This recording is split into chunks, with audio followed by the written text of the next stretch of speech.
Ẹ káàbọ̀ sórí ìkànnì yìí níbi tí a ti ń sọ òtítọ́. Gẹ́gẹ́ bí ẹ ti mọ̀ lórí ìkànnì yìí, a ò ní bá yín sọ èyí tí ò kí ń ṣe òtítọ́. Mo fẹ́ kẹ́ bá mi like, comment, share. Ẹ jẹ́ ká jọ wo fídíò yìí. Mo ní ẹ máa lẹ̀ mọ́ má jà sọ́la o, ẹ máa lẹ̀ mọ́ ládìsá mi.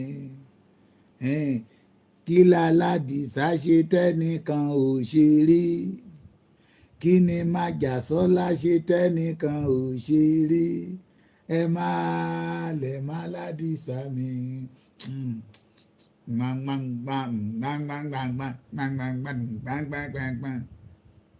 Ẹ máa lẹ̀ mọ́ májàsọ́lá ọmọdé yẹmọ ọmọ ládé ládé ládé aláàfin ọ̀ládé adé aládé ìgúnlá gbàfá láàfin. Ẹ máa lẹ̀ mọ́ aládìsá mi ọmọ aládé ṣẹ́ṣẹ́ wo kí lẹ́nìkan ṣe tẹ́nìkan ò ṣe rí, kí ni Ìgbòho ṣe tẹ́nìkan ò ṣe rí, ẹ máa lẹ̀ mọ́ aládìsá mi. Ẹ máa lẹ̀ mọ́ aládìsá. Kí láládìsá ṣe, kí lẹ ní májàsọ́lá ṣe tẹ́ fi ń bínú kiri, kí lẹ ní májàsọ́lá ṣe tẹ́ fi ń rojọ́ ọmọ ọlọ́mọ láì dáa kiri. Májàsọ́lá ò ní kẹ́ni tó lọ́bẹ̀ ó mọ́ jẹ̀kọ́, májàsọ́lá ò ní kẹ́ni kó ní kó pebi sùn. Kí lẹ lọ́mọ aládìsá ṣe, àdìsá ọ̀gọ̀? Ẹ má pè mí ládìsá ọ̀gọ̀ mọ́ o. Àdìsá ò dẹ̀gọ̀, ojú máa lòun tì fún gbogbo wọn o. Májàsọ́lá ògọ̀, ojú máa lò dẹ̀ ń tì fún gbogbo wọn. Ẹ má pè májàsọ́lá ọ̀gọ̀ mọ́ o. Ànífowó ṣe là ó pàdísá o, àbí bẹ́ẹ̀ kọ́? Àdìsá ò ní kẹ́ni kó gbélé kó sùn ta, ẹni tó nílé kó sùn ta. Kí lẹni májàsọ́lá ṣe? Kò lẹ́ni tó lọ́kọ̀ kó fẹsẹ̀ rìn. Èé ṣe tẹ́ fi ń rojọ́ ọmọ ọlọ́mọ láì dáa kiri. Ṣé ẹ̀ṣẹ̀ wá ní pé ẹ má pa ìran mi mọ́, ẹ má ṣe ìran mi ní sùtá mọ́, ẹ má ṣe ìran mi lábùkù mọ́? ń tọ́wọ́ yín ò tó lẹ́ ń fi gọ̀gọ́ fà. Ó tẹ́ ẹ lè ṣe ẹrẹ́ni tó lè ṣe ẹ tún gbógun. Kí lẹ́lẹ́ aládìsá ṣe tẹ́ fi ń rojọ́ aládìsá níbi? 20 ọdún tí kọ̀lọ̀kọ̀lọ̀ ti kú sílẹ̀, wọn ò bí ìyáláyà adìyẹ kó ló ń lọ síbẹ̀ lọ jẹ. À ń wí à ń sá ẹlẹ́ẹ̀ní gbọ́. Ọ̀rọ̀ yín wá dàbí ajá tó máa sọnù táwọn àgbájọ ohun àná ní pé kò ní gbọ́ fèrè ọlọ́dẹ. Májàsọ́lá òró ti yín níbí, bí ìran Yorùbá ò ṣe ní dẹrú, bí ayé Yorùbá ò ṣe ní bàjẹ́, bí ọjọ́ ọ̀la Yorùbá ò ṣe ní mẹ́hẹ, bí Yorùbá ò ṣe wà lálàáfíà lọ́mọdé yẹmọ́ ń lé kiri. Kí lẹ láládìsá ṣe tẹ́ fi ń rojọ́ aládìsá níbi káàkiri? Ṣé ìwà ìbàjẹ́ yín táládìsá ò bá yín lọ́wọ́ sí lẹ́torí ẹ̀ lẹ́mú aládìsá ní ọ̀tá? Kí lẹ láládìsá ṣe tẹ́ fi ń rojọ́ aládìsá níbi? Ẹ̀yin náà ni o, ẹ̀yin náà ni àjàlá tá nà ọ́, ẹ̀yin náà ni lẹ́pẹ́ májàsọ́lá ní apààyàn, ṣùgbọ́n ọwọ́ títí yín gan kún fún ẹ̀jẹ̀. Ẹ̀yin náà ni lẹ́ni owó olóṣèlú ló ń wá. Bẹ́ẹ̀ dẹ̀rẹ́ ọ̀pọ̀lọpọ̀ òbítíbitì owó lẹ́gbà lọ́wọ́ Jonathan, ẹ̀yin náà ni ẹ̀yin náà ni o ẹ̀yin náà ni ẹni torí àtijẹ ló ń wá kiri ẹ̀yin dẹ̀ rí àmọ́ gbogbo bí tẹ́ ti gbà tẹ́ ti dé kí lẹ láládìsá ṣe tẹ́ fi ń ba aládìsá lórúkọ jẹ́ káàkiri kí lẹ láládìsá ṣe tẹ́ fi ń dẹ páńpẹ́ káàkiri ẹ ti gbàgbé ìlú tó fòjò orí ara rẹ̀ ní fàálè torí aládìsá òru ti yín níbi rí ẹ ti gbàgbé pé àrígi ṣẹ́gi tó bá ṣẹ́gi lóko orí ara rẹ̀ níbi irú torí pé májàsọ́lá òru ti yín níbi ẹ ti gbàgbé ni pé ọwọ́ tọ̀gẹ̀dẹ̀ bá ti gbé ara rẹ̀ níbi náà ẹ ti gbàgbé pé ẹni bá de irú lè rú tọ̀ elételètélè ẹ ti gbàgbé ẹ gbàgbé ni pé àwọn bàbá wa sọ wípé ọmọ ní máa ń sìnkú ìrókò nígbà tá aládìsá òru ti yín ń bi ó lóun ò fẹ́ kí ilẹ̀ bàbá òun ó dàrú ó lóun ò fẹ́ kí ìran òun ó ṣerú ẹgbẹ́ kọ́ńdà alágbèkiri pé ẹ gbà wá lọ́tún ẹ gbà wá lọ́sì ó lóun ó fòpin sí ṣẹ̀ṣẹ̀ tí aládìsá ṣẹ̀yìn nìyẹn òṣìkà gbàgbé ọjọ́ ọ̀la ó gbàgbé ọjọ́ àtisùn rántí ẹlẹ́dàá rẹ nígbà èwe rẹ yéé má ṣe o rántí ọ̀la o èèyàn mi òṣìkà gbàgbé ọjọ́ ọ̀la ó gbàgbé ọjọ́ àtisùn ẹ ti gbàgbé pé ohun tẹ́ ẹ bá ṣe lénìí yóò mọ̀mọ̀ dìtàn lọ́jọ́ ọ̀la àní ká máa rán yín létí àdìsá ò ní ẹ mọ́ ṣe ti yín àdìsá ò ní ẹ mọ́ ṣe ti ti yín ẹni tẹ́ ń lé tí ò rí ti yín rò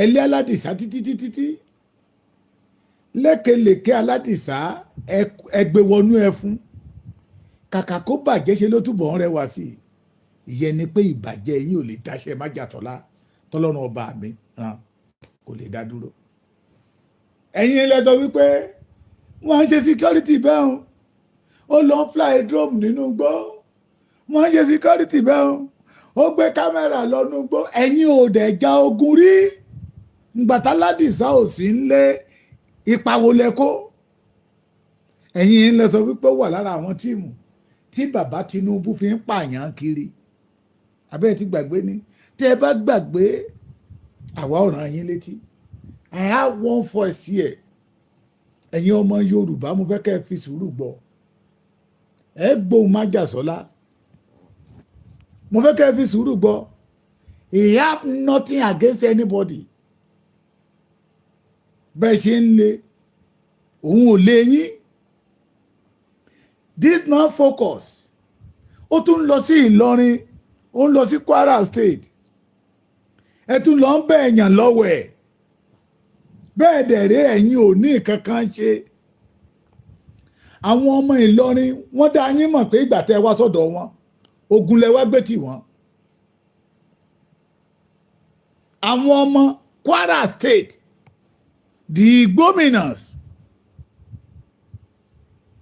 pé nígbà tẹ́ wá sọ́dọ̀ wọn ogun lẹ wá dákalẹ̀ sọ́dọ̀ wọn májàsọ́lá ń lọbẹ̀ láti pé kí àlàáfíà lè jọba ni kó nílé ó lè gbélé kó lóko ó lè roko kó lọ́nà ó lè yẹnà kí ẹni tó ní fùfú ó lè jẹ fùfú ẹ̀ lásìkò pẹ̀lú ìrọ̀rùn ẹni bẹ́ẹ̀ mú gàárì kó fi ìfọ̀kànbalẹ̀ kó fi mú gàárì ẹ̀ wọ́n ní òkèlè gbígbẹ pẹ̀lú àlàáfíà ìrọ̀rùn mà ní ó mọ̀ san ju ẹni tó wà nínú ìpọ́njú tí ń ya ṣíkìí jẹ ǹgbà tẹ́yìn ń lọ sí Kwara State ìbànújẹ́ lẹ gbé lọ́bẹ̀ àlàáfíà lọ́mọdé yẹn máa ń gbé lọ́bẹ̀ pé gbogbo ilẹ̀ Ìgbómìnà ọmọ kóòtù òjíire ni wọ́n ọmọ odù tó dá ìwà ni wọ́n ọmọlúàbí ni wọ́n pé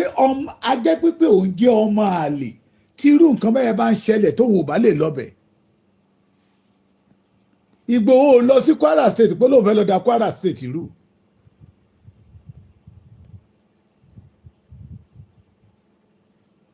Ìgbòho ṣá lóun lọ sí Kwara State pé òun fẹ́ lọ da Kwara State rú. Torí ó mọ tán ń pè ní òbí, ó mọ nǹkan tán ń pè ní ènìyàn, pé ènìyàn láṣọ ti tóun bá ti rẹ́ni òun inú wa dùn, ara àwọn á yá gágá. He know the Ile-Ife that ojú kan ní Yorùbá ti fọ́n káàkiri. Ìgbà téèyàn lọ Kwara, ogun ọ̀tẹ̀lẹ̀ lọ dákalẹ̀ ń bẹ. Ìgbòho ń lọ bẹ̀ to establish the ìlú ẹkùn for the safety of our people there. Kí ikú òjijì má bàa pa wọ́n mọ́. Ẹ kọ́kọ́ mo ṣe máa kí yín, ẹ má bínú. Ọ̀rọ̀ yẹn ń ká mi lára ni. Ẹni máa ní ká má lọ sí Kwara òun là ní débà. Àwa ò lọ rè, àápọ̀ rè. Torí àwọn ọmọ Kwara gan inú wọn ń dùn. Àwọn ọmọ ìgbómìnà gan inú wọn ń dùn pé Sunday Igboho ń bọ̀ lọ́dọ̀ wọn. Wọ́n dẹ̀ mọ̀ pé kì í ṣe pé Sunday Igboho ń bọ̀ láti wá da ogun lẹ̀ lọ́dọ̀ wọn. Ó ń bọ̀ káwọn bá lè lálàáfíà ní ìfọ̀kànbalẹ̀ ni. Ìgbà tẹ́yìn lọ sí Kwara State, wàhálà àti ìpọ́njú lẹ kó lọ bá wọn. Torí pé ẹ̀yin ò ń ṣe bí wọn. Ẹ̀jẹ̀ tí wà lára wọn kì í ṣe irú ẹ̀jẹ̀ bẹ́ẹ̀ ló wà lára yín. And some people, mi ò fẹ́ dárúkọ, wọ́n jáde síta ní our hero, we need unity, we need peace, we need that. Maybe you don't understand what we call unity, call peace. Pé àjọṣepọ̀ là ń wá láàrin tani àti tani, níwájú tani àti tani. Ṣé ẹni tó ní the focus, the mission tó ní pé kí ìran Yorùbá máa ṣubú kó ṣáà máa rí owó kó sàpò. Àbẹ́ ẹni tó sọ wípé ikú kankan ò ní pa ìran mi mọ́. They did not have the same vision. Ẹni tí òun àti ènìyàn bá ti ní the same vision, wọn ò lè jọ ṣe papọ̀.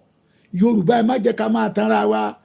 Yorùbá ń ṣera wọn, Yorùbá ń jẹra wọn lẹ́sẹ̀ nítorí owó, Yorùbá ń jẹra wọn lẹ́sẹ̀ nítorí ipò. No!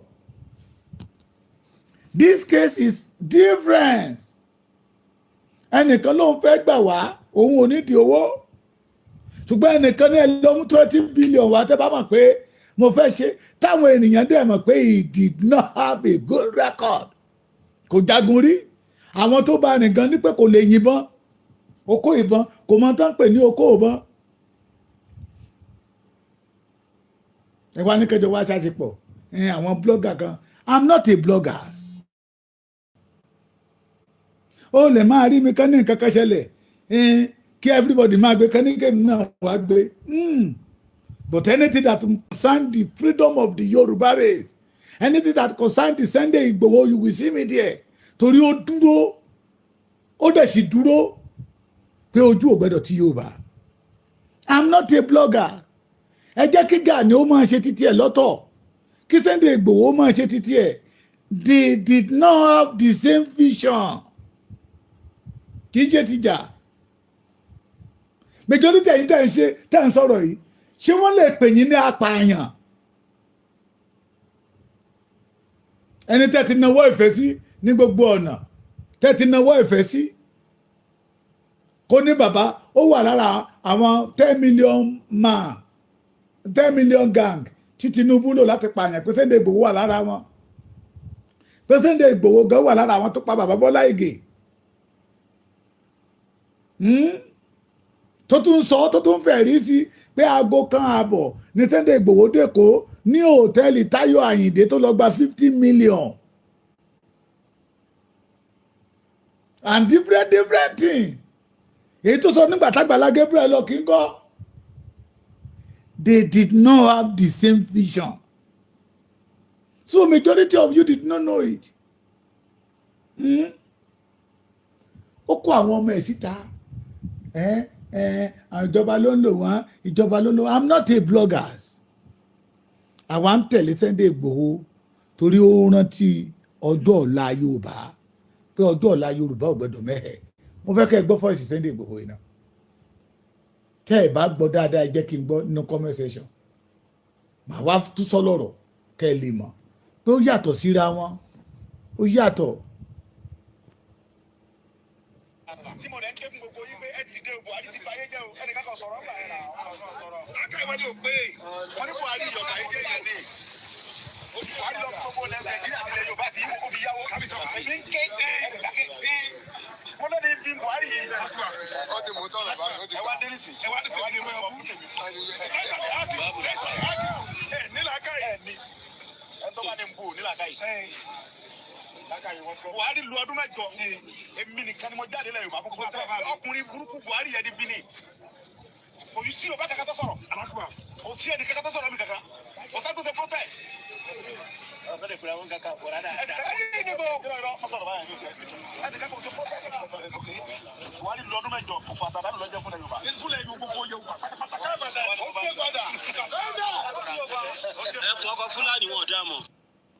ṣé ẹgbọ́n tó sọ ń bẹ̀rẹ̀ sá mà ó ń sọ̀rọ̀ nípa Buhari bó ṣe fi Yorùbá yáwó tó dé àwọn ọmọ ẹ̀ sí ilẹ̀ Yorùbá tó dé àwọn China àwọn gbogbo wọn tán kàn kó èrè ọjà ilẹ̀ Yorùbá bó ṣe wù wọ́n tán ṣe Yorùbá báṣabàṣa bí oṣù kan sẹ́yìn ni wọ́n sì lọ lé àwọn Fúlàní tó ń wakùsà ní àárín Ile-Ife sí Ìjẹ̀ṣà land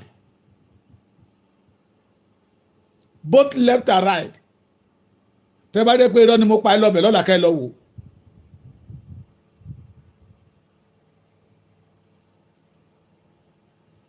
ẹnìyẹn Sunday Igboho wá ń sọ̀rọ̀ lọ́wọ́ pé ńgbà tóun ò sí lé kò sẹ́ni tó jáde kò sẹ́ni tó ṣe protest ẹ wá ní kóun wá máa bú bàbá Bọ́lá Ahmed Tinubu náà èèyàn kan wá sọ lẹ́yìn ẹ̀ pé èèyàn kan dẹ̀ ń pèrè ẹ̀ ní Ààrẹ Ọ̀nà Kakanfò ó ní má sọ̀rọ̀ bẹ́ẹ̀ mi ò fẹ́. he have a clean mind but ọkàn títí wọ́n dọ̀tí nítorí pé wọn ò lógo wọ́n wá jowú ẹni tó lógo. Kwara yìí à ń bọ̀ ń bẹ̀ lọ́la kò sí ní tó máa ṣẹlẹ̀ láṣẹ Olódùmarè. Kwara State Ìgbòho ń bọ̀ ń bẹ̀ lọ́la o kò sí ní tó máa ṣẹlẹ̀. Àwọn Kwara State àwọn ọmọ Kwara State olùgbé Kwara State inú wọn dùn inú wọn ṣe kíni mo rí kankan ní ọjọ́ alẹ́ Saturday àwa bá májàsọ láàrin ìrìn àjò kan abámájàsọ láàrin ìrìn àjò kan nígbà tá a padà dé Ìbàdàn nígbà tá tó dé àárín àwọn Haúsá tó wà ń bẹ̀ ní wọ́n bẹ̀rẹ̀ sí sọ pé máa jà sọ́la Ìgbòho wọ́n dì í mú wọ́n blọọkì ọ̀nà wọn jò lọ pé ọ̀tí tó bá bọ́lẹ̀ tó bẹ̀rẹ̀ sí ṣe bírákàdédè májàsọ́lá these people know wọ́n sọ wípé àwọn tó ń bàlú jẹ́ ló ń face àwọn yẹn gan mọ̀ pé thank God you are coming back. Wíwá sí Kwara Sunday Igboho yóò mú ìfọ̀kànbalẹ̀ àlàáfíà ìdùnnú yóò dá padà torí òun ò gbé ogun wá pé òun fẹ́ yọ ọba kan nípò òun ò gbé ogun wá pé òun fẹ́ tu ọba kan òun fẹ́ gbé dìde òun fẹ́ ṣí nídìí òun ń bọ̀ láti wá gbógun ti àwọn tí ò jẹ́ káràlú gbádùn ni òun ò wá láti wá pakún ìyá wọn ṣe rí pé ó jọra wọn òkùnkùn àtìmọ́lẹ̀ yìí papọ̀ òkùnkùn àtìmọ́lẹ̀ yìí papọ̀ bàbá Ògúndé tó kọrin pé Yorùbá yóyóyóyó bàbá yẹn ní nítorí bọ́tọ̀ ọ̀pọ̀lọpọ̀ nínú àwọn tí làákàyè wọn ti hold wọn ń sátábẹ́ ọ̀rọ̀ yẹn ẹni tí ò ní good vision with you ẹ wá ní kẹjọ máa ṣiṣẹ́ papọ̀ tó bá jẹ́ pé lóòótọ́ ló ń lọ sí ìlú Ìlárì gidi àgbà express Ìbàdàn kọjá dé Ilé-Ifẹ̀ from Ilé-Ifẹ̀ to Àkúrẹ́ both left and right náà wá gòdì ń bẹ̀ every blessed day mo lóṣù tó kọjá níṣẹ́ wà lé wọn bẹ̀ oṣù tó kọjá June first week of June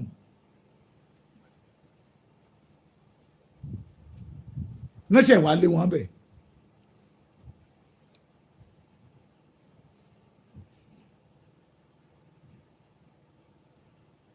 Kí lẹ̀ ń jọ̀tẹ̀ fún? Ènìyàn lè bímọ kọ́mọ yẹ kó ní làákàyè jù yàn, kọ́mọ yẹ kó gbọ́n jù yàn lọ. Mòrófà ẹni tẹ́ ń pè ní ọmọ àbúrò wa yìí, ọmọ yẹ ẹgbẹ́ ni ìwọ àti ẹ̀. Oh, you know me, ó dù ẹ́ lọ. Ìgbòho sì gbọdún méjì lọ́wọ́ ẹ̀. You are not a 56 tó you are claiming.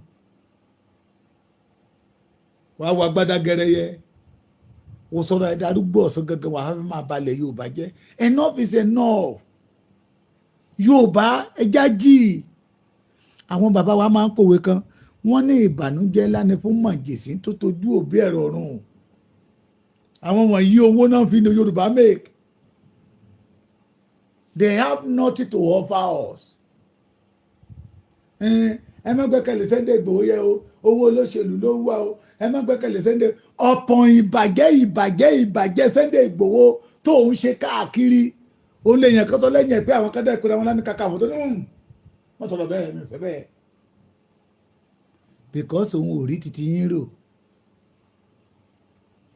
Lẹ́ẹ̀fi tún gbọ́ pé Sunday Igboho nígbà tó gbọ́ pé Sunday Igboho kò lọ sí Kwara State mọ́ pé wọn àgbáláyè inú yín dùn ni. Ṣùgbọ́n nígbà tẹ́ ẹ gbọ́ pé tó ń lọ sí ìbànújẹ́ bá ọkàn yín. Ẹ̀ẹ́dẹ̀gbàforí. Ẹgbàforí. Mo wá fi ń pe gbogbo ẹ̀yin ọmọ Kwara State. Ẹ̀yin ọmọ Ìgbómìnà land. Owó ní èjẹ yìí ní ìjàgbàdo. Ọ̀la lọ́jọ́ náà pé o. The Ìgbómìnà land must not lose this opportunity. We are coming. Ilé nílé wa. A lọ sí okun. They welcome us. Pé ẹ káàbọ̀. Ọmọ kóòtù òjíire náà làwa náà. Ẹ káàbọ̀. Ọmọ kóòtù òjíire làwa náà.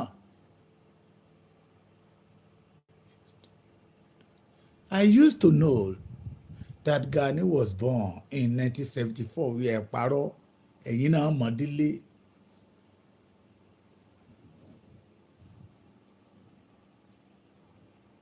Ilé nílé wa.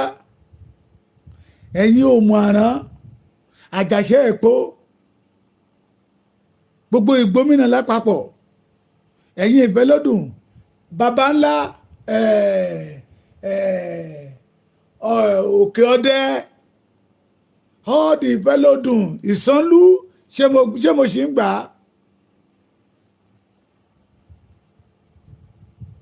Ẹtúyáyá kẹ ẹtúyáyá jáde síta.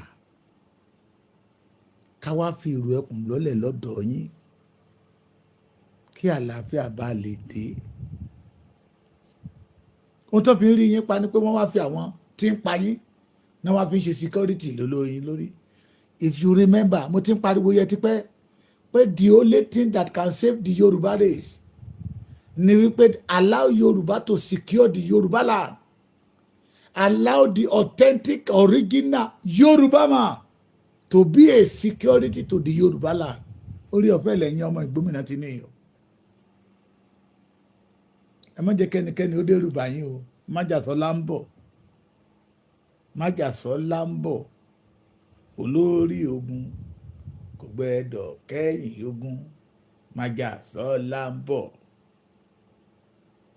Kì í ṣe pé ó máa rán àyàn wá. Ẹ rí Májàsọ́lá live and direct tomorrow.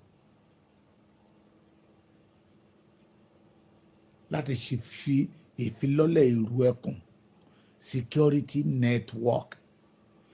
Mo sọ níbi kan lénìí pé ẹ má jẹ́ àfojòpòjò.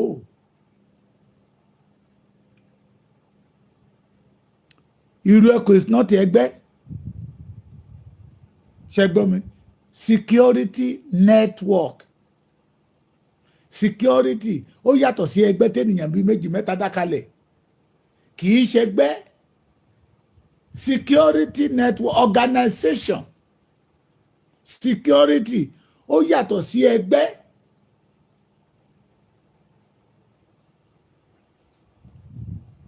láti dáàbò bo ilẹ̀ Yorùbá ni,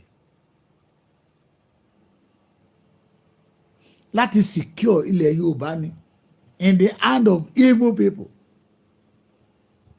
Wọ́n dẹ̀ ní kì í kànyàn kéèyàn ó yẹrí, ó ti kàn yín o, ẹ̀yin ọmọ Ìgbómìnà Kwara State.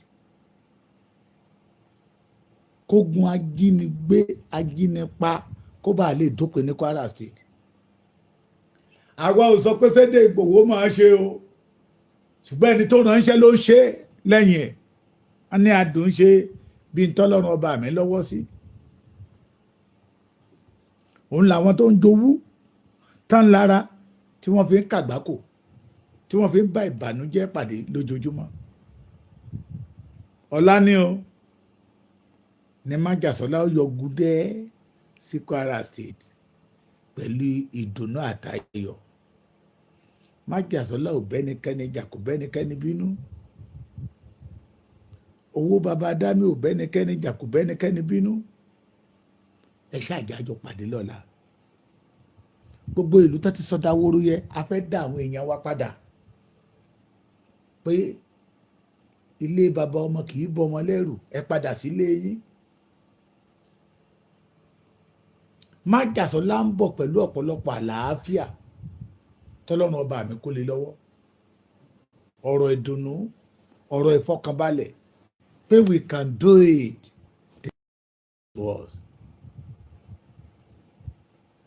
Kò wá láti lúpọ̀ fẹ́ wá yọ ọba o, kò dẹ̀ wá láti wípé oyè tó ń jẹ ó ju ọba abòmíì lọ. Kò wá láti wá gbéraga sí anybody. Kò wá àwọn Kogiri ẹ̀rù bà wọ́n pé ṣé gbogbo tó sọ nípa ọmọdé ọmọkùnrin yìí àṣé irọ́ ni. Ọ̀la ni o, ẹ má gbàgbé o, ẹ̀yin ọmọ Kwara, ẹ̀yin olùgbé Kwara, ẹ jájọ pàdé lọ́la. A dára fún yín, ojú òní ti yín o. A dúpẹ́ lọ́wọ́ bàbá wa Aṣíwájú Bọ́lá Ahmed Tinubu, ọmọ olódóodẹ. Òun lóríkì, bọ̀tí mi ò ní kí oríkì bàbá léni. Wọ́n yàtọ̀ sáwọn tí ò lóríkì tí ń ba Yorùbá jẹ́. Tó fi Yorùbá, kò sẹ́ni tó fi Yorùbá gòkè sẹ́ tó da Yorùbá tí gbẹ̀yìn wọn dára, ẹ máa wòran. Àwọn lóríkì, àná ni mo sọ̀rọ̀ kan. Mo ní ọ̀tọ̀ lóríkì ìlú, ọ̀tọ̀ lóríkì ìdílé téèyàn ti jáde. Bí ìdílé bá pé ẹgbẹ̀rún lọ́nà ẹgbẹ̀rún ní ìlú kan, gbogbo wọn máa ní oríkì ọ̀tọ̀ọ̀tọ̀. Kì í yẹ kí n lọ sílùú mi bá kọjá pé oríkì ìlú mi náà wọ́n máa fi kì mí. Wọ́n gbọ́dọ̀ kì mí lọ sí ilé ìyá, kán dá mi padà wá sílé bàbá. Àwọn olóríkì la fi ń dúpẹ́ lọ́wọ́ bàbá wa Aṣíwájú Bọ́lá Ahmed Tinubu, ọmọ olódóodẹ, that allow us, give us backup that we need. La fi sọ wípé we the Yoruba must not miss this opportunity. Ṣé ìran àwọn tó ń pa wá ló máa wá fún wa lórí ọ̀fẹ́ yìí? Àbí Òbí tí wọ́n sọ wípé tí Òbí bá wọlé president, it will be easy for them láti gba Èkó lọ́wọ́ wa, pé Èkó yẹn ni tájẹ̀tì tàwọn. Yorùbá, ẹ yá mi létí inú yín, torí etí inú lè jòólò. A dúpẹ́ lọ́wọ́ gómìnà wa Abdulrasaq Abdulrahman, the governor of Kwara State. Ẹ ṣe wọ́n ní ẹ sọ pé kí Sunday Igboho má wà tẹ́lẹ̀, bọ̀tẹ́ ti sọ pé ẹ sọ bẹ́ẹ̀ mọ́. Èrèdí tẹ́ fi sọ pé gbogbo tó bá máa ná yín, you are ready to welcome Sunday Igboho to Kwara State. Ẹ sọ, wọ́n ní ẹ sọ ní ọ̀rọ̀ yín pé kò sí gómìnà tó máa pààyàn nínú ìlú ẹ̀ tínú ẹ̀ máa dùn. I believe it. A dúpẹ́ lọ́wọ́ CP àtọ̀gá DSS ní Kwara State. Ẹ ní ṣiṣẹ́ ṣe o. Mo ní ajá wa ti lẹ́ni lẹ́yìn. We must pọ̀ boss. A gbọ́dọ̀ pọ̀ bọ́ ló ń jẹ́ bẹ́ẹ̀. Ká dúpẹ́ lọ́wọ́ Májàsọ́lá. Ọlọ́run ló tiẹ̀ lè dúpẹ́ lọ́wọ́ ẹ̀ tí ò jẹ́ kọ́rọ̀ Yorùbá ó sú òun.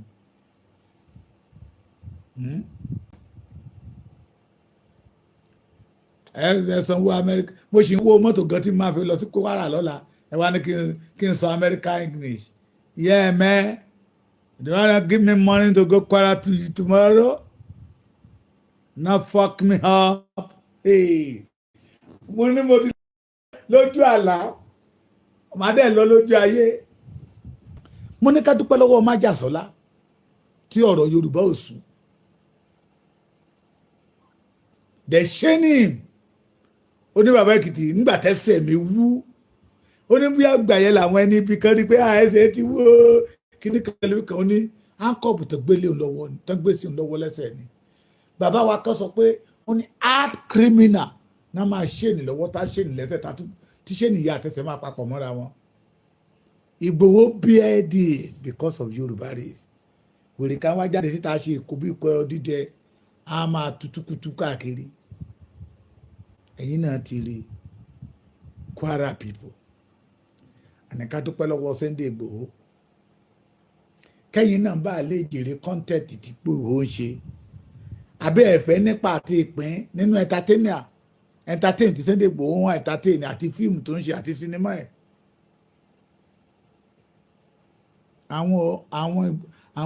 àwọn Ògbómọ̀ṣọ́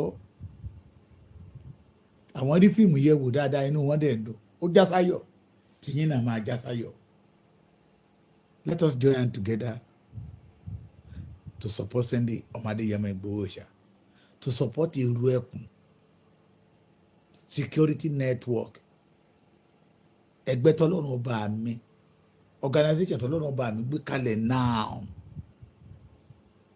kẹ́ gbọ́ mi tọ́lọ́run ọba mi gbé kalẹ̀ kí àwọn agbésùmọ̀bí má bàa borí wa. Bí yínmúyínmú bá ń yínmú bí pẹ̀gànpẹ̀gàn bá ń pẹ̀gàn ẹ mọ̀ wo bẹ̀ because they do not have anything to offer. Yorùbá ní pé ẹni tó tó ní ìgbà là ń fọ̀rọ̀ lọ ẹ̀yin náà ti rojú ilẹ̀ ẹ ti ẹwẹ́nu ọkọ́ ẹ ti mọ̀ there is difference between Ganiyu Adams and Sunday Igboho. There is a difference between Iruekun and OPC. There is a difference. Ó yàtọ̀ síra wọn. Ẹ fi olórí abọ́ rẹ̀ ilẹ̀ Yorùbá lẹ̀. Táìmù ẹ̀ ló wà tó fi ń rówó rèé káwọn ọba oníjẹkújẹ máa pè é kó wá máa bá wọn ṣe ọdún ìjẹṣu. Òun náà ti ní ṣé kúpìtì níbi pásítọ̀ tó náà fi ń dìlíbà káàkiri àti ṣé Abíọ́lá ṣe irú ẹ̀ rí ṣé bàbá wa Lágòkè Akíntọ́lá ṣe bẹ́ẹ̀ rí the answer is no kẹba lè mọ̀ wípé he have nothing to offer us ká má tara wa jẹ. So ẹ̀yin Kwara State ẹ já mú ọ̀rọ̀ yìí lọ́kùnkúndùn. This is the best option for all the Yoruba race. Ìlú ẹkùn. Bónígbà bá ń wí, bẹ́lẹ̀yìn bá ń sọ títí ẹ̀. Ẹni burúkú náà máa lẹ́ni, ó máa láwọn èrò lẹ́yìn. Bẹ́ẹ̀ dẹ̀ rí àwọn àgbà Yorùbá ní pé ẹni kan ló mọ̀. Ìlú ẹkùn is the only solution to the problem. Kò dìgbà tán bá sọ fún wa ẹ̀yin náà ti rí pé they have nothing to offer us. Ṣé gbọ́ mi ẹ jẹ́ ká máa gbọ́ pa ọ̀rọ̀ wọn kiri o. Ẹ̀yin tẹ́ẹ̀dẹ̀ ń bọ̀ ní Kwara lọ́la ẹ má bẹ̀rù àwọn ìyá wa àwọn bàbá wa ń gbàdúrà fún àwọn abiyamọ tòótọ́. Àwọn ọmọ Kwara gan ń gbàdúrà pé ẹ dé láyọ̀ pé a máa dé láyọ̀ a tún padà délé wa láyọ̀ torí wọ́n mọ̀ pé oore ní májàsọ́lá àti ìlú ẹkùn fẹ́ wá ṣe wọ́n. Báwọn kan bá kọ́ra wọn jọ àwọn OPC Kwara àwọn ò ní gbà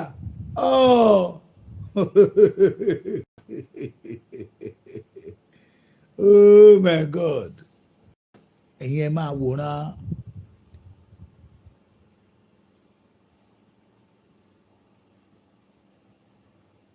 ẹ máa wòran torí pé àwa ò bá inú méjì lọ́bẹ̀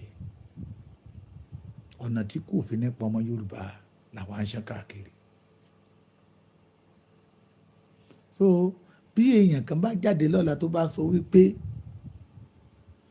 ń sọ wípé rárá o àwọn onígbà ọmọ wọn ni àwọn làwọn kọ níṣẹ́ ẹ̀yin máa wòran tó bá le jù kẹ́jẹ́ kó ní bàrẹ̀ orin sàláwà kókó sí yín lẹ́nu kẹ́lanu kótó kórin awo kó wọ̀ yín lẹ́nu kẹ́ni èrè lẹ̀ wá ṣe ẹ ò bá tìjà wá o èrè lẹ̀ wá ṣe ẹ ò bá tìjà wá o OPC àríjẹ níjà kó máa lọ ẹgbẹ́ Gani àríjẹ níjà kó máa lọ o èrè lẹ̀ wá ṣe ẹ ò bá tìjà wá o ègbè ìrù ẹkùn lẹ̀ wá ṣe ẹ ò bá tìjà wá o irú ẹkùn lẹ̀ wá ṣe ẹ ò bá tìjà wá o ẹ bá kìlọ̀ f'OPC kan máa lọ ẹ bá kìlọ̀ fún Gani kan máa lọ o OPC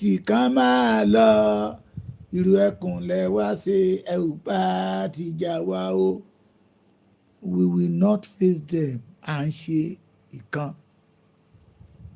We did not have the same character. We did not have the same vision. We have a vision that all the Yoruba will benefit in it. Àfìgbà tó ìbò Amẹ́ríkà ẹ̀ wọlé. Gbọ́ mi bí? Let us say the reality. Ẹ ti mọ̀ òtítọ́. Ẹ ti mọ̀ òdodo. Ó wá kù sí wa lọ́wọ́ ká jẹ́ kí òtítọ́ àti òdodo tá a mọ̀ yẹn kó wá sọ wá dòmìnira. Màmá tẹnumọ́, in the beginning of this year, my first program mo pè ní wípé dá irọ́ mọ̀ yàtọ̀ sí òdodo. A gbọ́dọ̀ dá irọ́ mọ̀. Tẹ́nìyàn bá tàn yín ẹ mọ̀ pé eléyìí ń tàn mí ni. Ẹni tó ní nǹkan ṣe ẹ mọ̀ pé eléyìí ò ní nǹkan kan ṣe.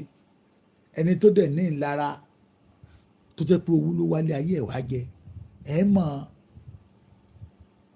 ní ìkórìtà tá a wà yìí pẹ̀lú tó ń tẹnu àwọn wèrè tó kó tira jáde àwọn tó jẹ́ pé ètò ń gba fìlà dúró tó ti lò wọ́n mọ̀ gbà ẹ ti mọ̀ wípé they have nothing to offer us. So ẹ̀yin Kwara State ẹ má bẹ̀rù pẹ̀lú gbogbo ìṣẹ̀lẹ̀ tó ń ṣẹlẹ̀ ní Kwara State ọmọ àlè Kwara kan ọmọ àlè gómìnà kan ló máa wá dìde tó máa ní Gani lòun á fẹ́ máa gbèjà tí ò ní gbèjà ìlú ẹ̀ tí ò ní gbèjà ìlú ẹ̀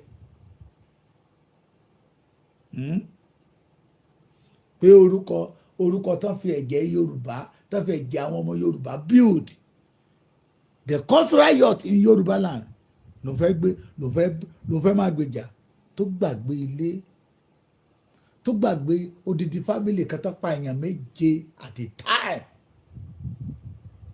ó gbàgbé àwọn ọmọ kéékèèké tó kó lọ sínú igbó tó ń lò bí ọmọ almost 18 days ní Kwara State ó gbàgbé kírú ẹni bẹ́ẹ̀ kó máa pẹ́ra ní ọmọ Ìgbómìnà kó gbàgbé ohun tó ṣẹlẹ̀ ní Òkè Ọdẹ ní òwe baba ńlá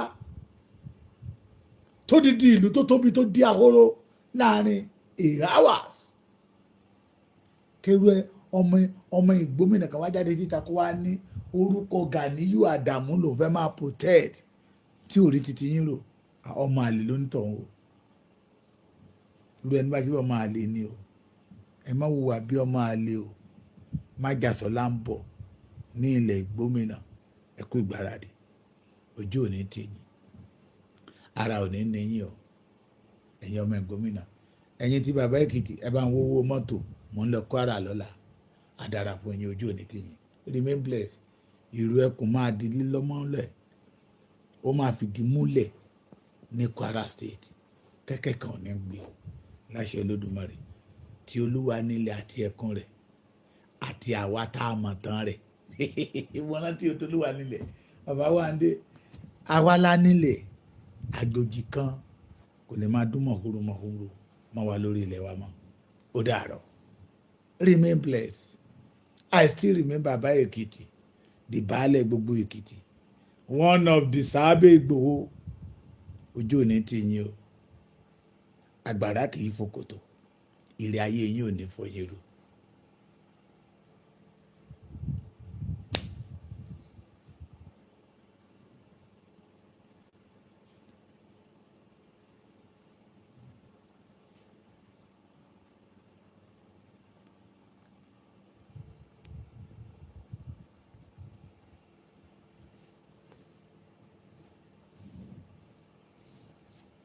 Oh.